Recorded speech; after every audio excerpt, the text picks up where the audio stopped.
The First Amendment causing controversy in our neighborhoods. Listen to this. There is another case of hate against Jewish communities in the metro, but police say nothing can be done to catch those responsible. Disturbing, deplorable flyers just like these found scattered across neighborhoods. They were found in Athens back in March. They place blame on Jewish people for things like 9/11 and claim that the Holocaust was a hoax. And this isn't new. We've told you about these flyers since February. And since then, similar messages have popped up at least once a month, found in places like Sandy Springs, Athens, Kirkwood, and now Roswell. It was an unwelcome sight to neighbors in their driveway. Atlanta News First political reporter Doug Reardon is live outside the Edenwild neighborhood there, where this new round of disturbing literature was found. And Doug, tonight, people are saying that there's no specific threat, that doing this, while offensive to a lot of people, is legal. Right. Good evening to you both. You know, like you said, for as heinous as this is, police tell us this is protected free speech. Guys, look at this is what residents got in their driveways. Baggies weighted down with corn kernels, and inside those hateful flyers. This one in particular blaming Jewish people for the American slave trade. They are really awful little leaflets here, and people in this neighborhood, very quiet, peaceful neighborhood, are quite disturbed by this.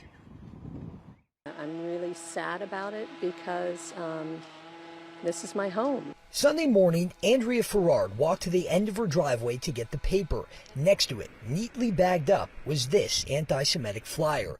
Ferrard says almost all of the 400 homes in the Edenwild neighborhood got one. It's just very upsetting. It's not okay, and it's hateful, and I don't like to see it in our neighborhood. The flyers blame Jewish people for the slave trade, the immigration crisis, and make false and demeaning claims about the LGBTQ community.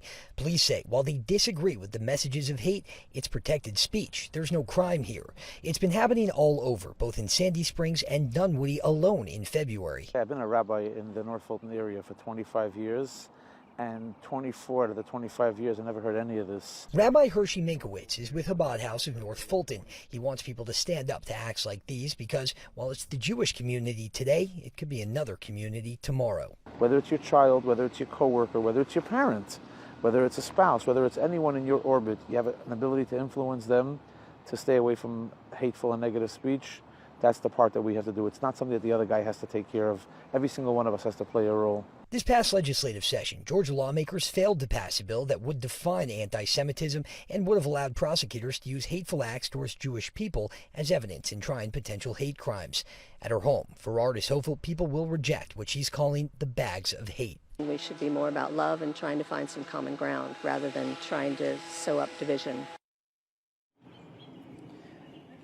All right, just for a frame of reference, I have been here at Atlanta News First for 4 months. I have covered this almost every single month that I have been here in a different place in our metro area. And you know, the thing is, it's no surprise who is behind this. I'm not going to show it on air, but right on the back of this, there's a QR code that takes anyone who got one of these to the homepage of a known anti-Semitic and white nationalist group.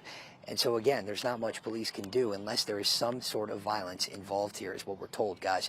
We're in Roswell tonight. Doug Reardon, Atlanta News First. Thank you, Doug.